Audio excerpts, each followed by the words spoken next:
Thanks.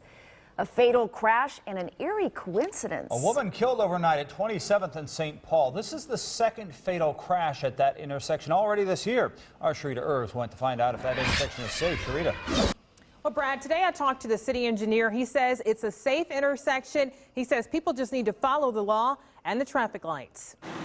It sounded like a mixture of a gunshot and something just being crushed. This was the scene of the latest deadly accident at 27th Street in St. Paul in Milwaukee. Witnesses tell police a 24-year-old woman driving a Kia van was speeding northbound on 27th. They say the car ran a red light. The car was flipped over. It was just destroyed. The other car over there destroyed. It was bad. The van hit another vehicle and a third vehicle was struck. The 24-year-old driver of the Kia was pronounced dead at the scene. Perez Yassin lives nearby and says people speed through often. And I know there are a lot of careless drivers or people who aren't paying attention that want to beat the lights. That's usually how it gets done. And this is not the first time someone was killed at the intersection. Ed and Jean Thaves died in a deadly accident on New Year's Day. Investigators say another vehicle went airborne and slammed into the couple's car.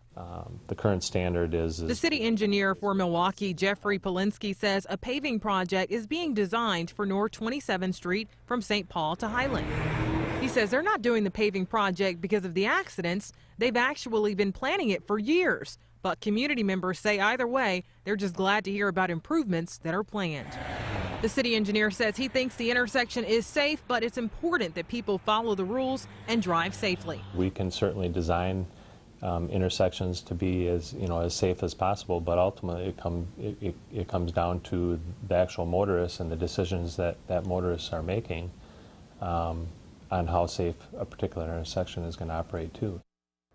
Now, as a part of the plan, they would add additional traffic lights that would enhance the visibility of the signals there, and they could begin work on this project next year or 2014. And Brad? Thank you, Sharita. And new information as well on two separate crashes that killed a mom and son in West Dallas over the weekend. Yeah, the 911 recordings were released today. Our Myra